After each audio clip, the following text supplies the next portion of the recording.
November 1st, 1970, Archbishop Lefebvre, with the blessing of Bishop Charrier of Fribourg, Switzerland, constructed the Society of St. Pius X as an official ecclesiastical entity. The Society of St. Pius X came into existence November 1st, 1970, such an important day for the history of the Church. But when it came into existence, Archbishop Lefebvre was not looking for it to become what it is now. Instead, what he was looking for was just simply a little organization that was going to maintain, throughout all the chaos of the church, was going to maintain the traditional way of training priests and a sort of refuge for priests who were in the confusion of their times. That was all he had envisioned.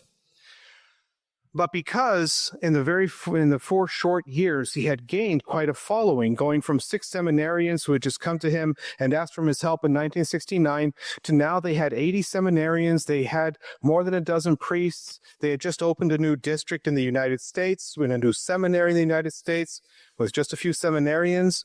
They were growing and they were doing well. Meanwhile, in the rest of the church, there was absolute chaos reigning, priests leaving by the droves, religious houses closing permanently, and just utter pandemonium. And throughout all that pandemonium and all that loss of order and structure in the church, Rome fixated upon the so-called Wildcat Seminary, which was doing something so rebellious and so out of control, like saying the traditional Mass. And so, of course, Rome reached out to Archbishop Lefebvre, demanded an explanation, didn't like the explanation that was given, and so in 1974, Rome sent 2 cardinal visitors to investigate the seminary in Icone and the leadership of the Society of St. Pius X to determine if this was a good thing for the church or not. While they were there, the cardinals were impressed with everything they saw, and when they went back and wrote their report to Rome, they said that 99% of what they saw at the seminary was perfect. But there was 1% that they didn't like, and that was the traditional Mass.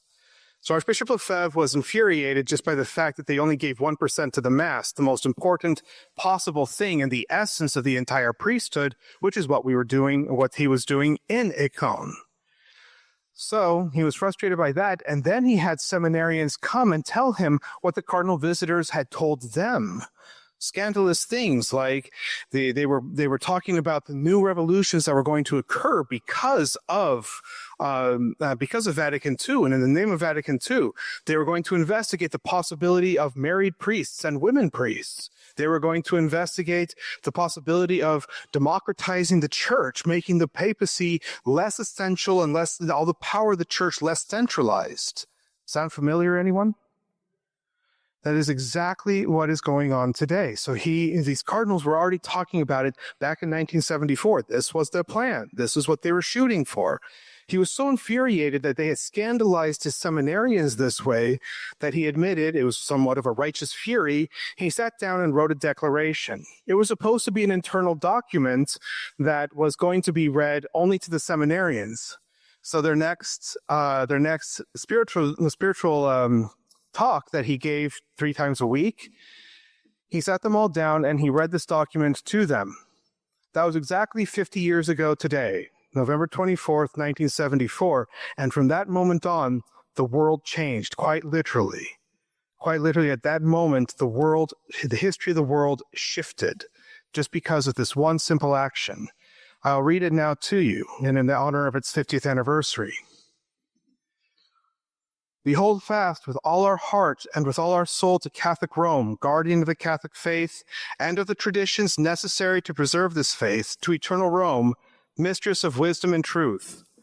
We refuse, on the other hand, and have always refused to follow the Rome of neo-modernist and neo-Protestant tendencies, which were clearly evident in the Second Vatican Council, and after the Council in the reforms which issued from it.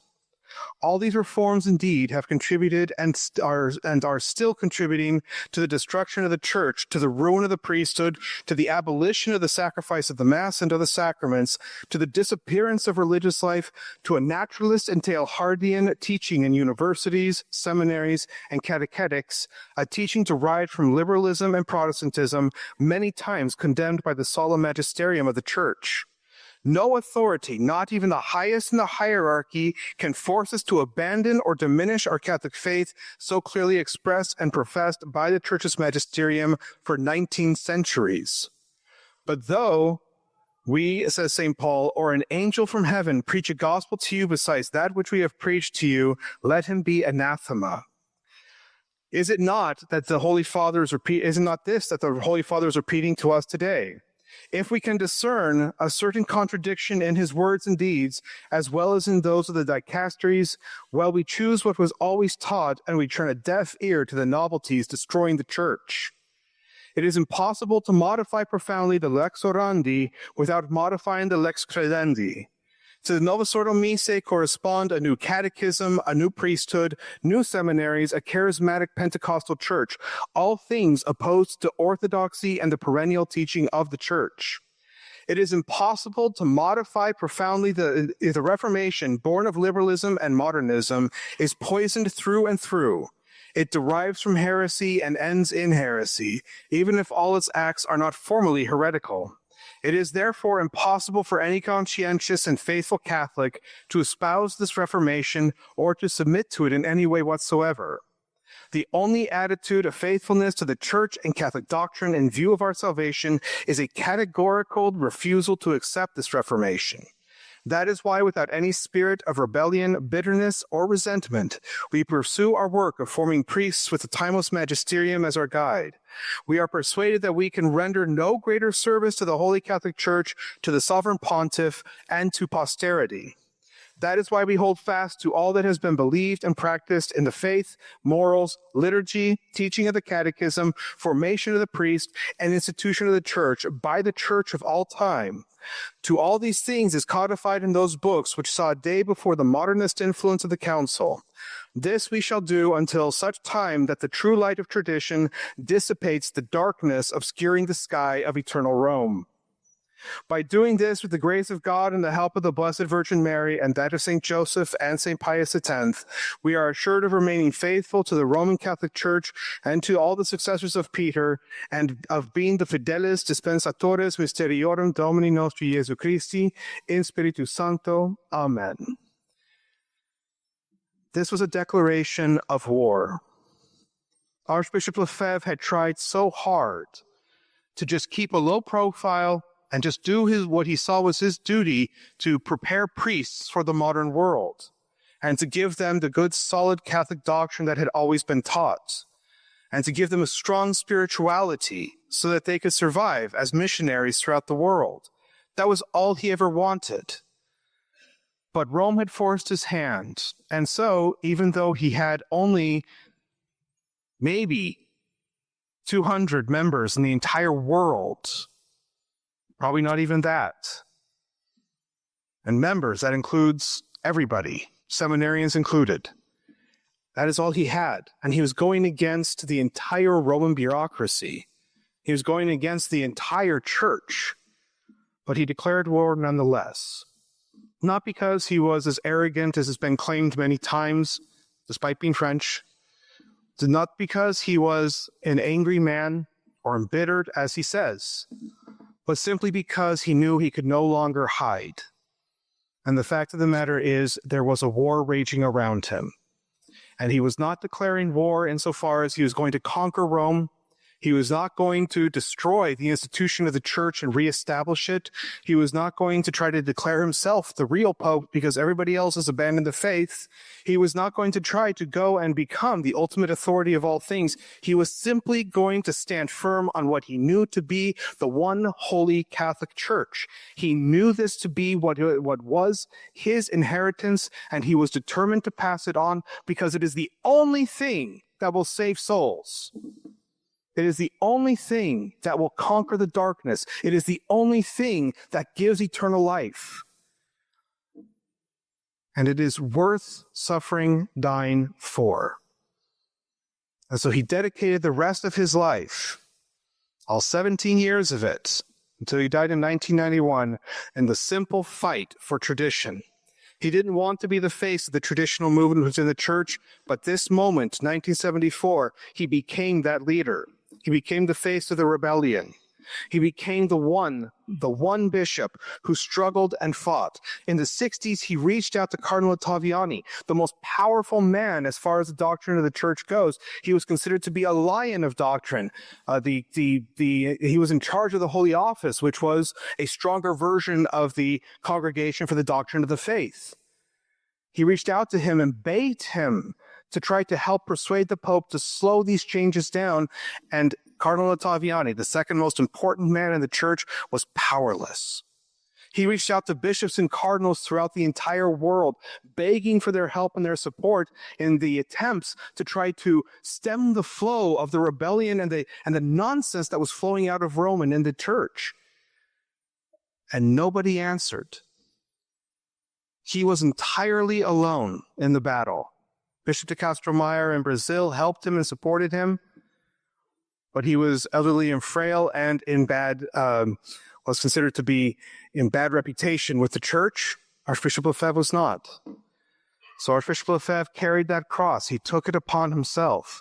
But please note, it was not the spirit of conquest that drove him. It was the spirit of simply being the standard bearer.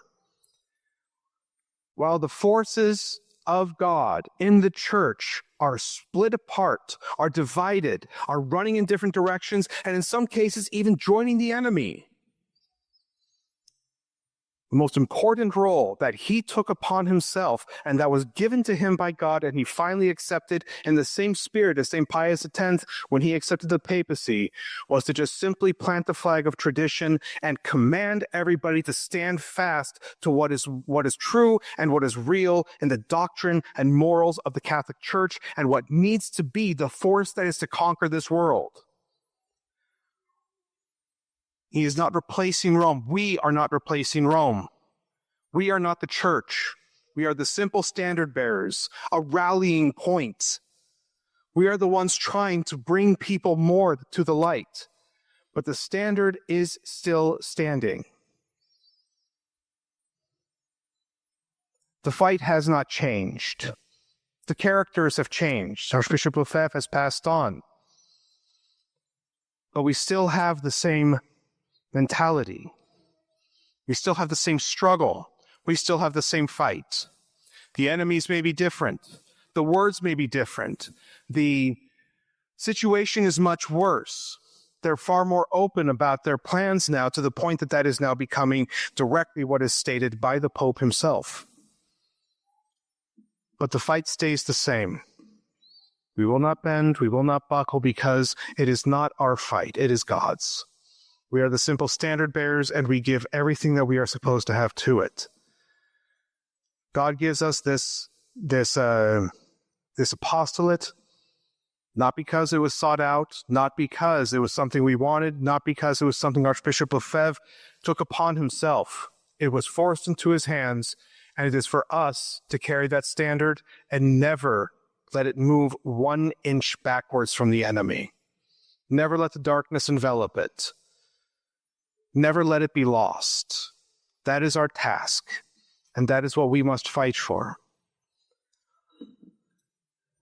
That is why you have the Society of St. Pius X. That is why the world needs this apostolate. We're not Archbishop Lefebvre. I dearly wish he was still with us, because we need his strength and spirit. But the poor members that you have now, they are still given the grace that is necessary to give you everything you need to fight the same fight. We are still given the same power and the same authority, the same apostolate, the same everything. That is the goal of what it is. We are to declare war. We are supposed to be warriors. We are supposed to be guerreros. We are supposed to be the ones who fight for the rights of Christ the King and never back off. The enemies are enormous in number, viciousness. They have all the weapons. They have everything against us. And we are few. But that doesn't matter. It never has. Look through the Old Testament. Look at the story of Christ himself. His moment of defeat on the cross was the moment the gates of hell broke. It was the moment that the power of the devil in this world was destroyed. And it was the greatest victory God has ever won. That is the battle we fight today. Doesn't matter how many we are. Doesn't matter how weak we are. Doesn't matter how unlike some tremendous figure in Catholic history like Archbishop Lefebvre we are. It does not matter. The battle is still the same. It is not our fight, but it is God's, and we must fight it. We must give ourselves to that battle, heart and soul. The first battle is always going to be over our own being, saving our own soul, trying to become saints and holy, as Archbishop Lefebvre was. And we must be missionaries as he was and as he commanded us, because that is what the church needs. We need to be the standard bearers, and each and every one of us is given that banner to carry proudly and without fear. The world, the flesh, and the devil cannot stand the teaching and morals of the Catholic Church, and they will do everything they can to undermine it and destroy it, and we must be strong and steadfast and never waver or take a step back, because this is God's banner, and it is the one he has given directly to us. It is a tremendous honor. And Archbishop Lefebvre understood that. Again, this was supposed to be a private document, something he gave just to his seminarians.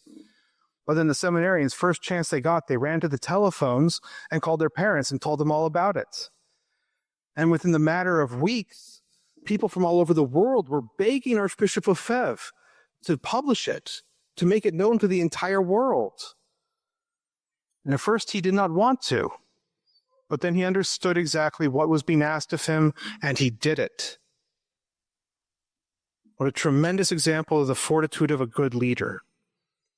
We don't have that leader in person right now, but we have his spirit and we have the example that he gave us, and we must continue the fight that he started, and we must continue to be the leaders in that fight. It cannot go any other way. We cannot cede or succumb to the poison that he talks about. And so let us fight. Let us turn to the Blessed Virgin Mary. She is Our Lady of Victory. That is why I said this apostolate here is so important. She has won the victory, but it is through her that the Immaculate Heart will triumph, and this world will be subjugated again, and voluntarily and beautifully, to the will of our Lord Jesus Christ and to the power of his Catholic Church. But we must be the ones who stand fast, because as he pointed out, until the darkness that is around eternal Rome can dissipate, that is our calling.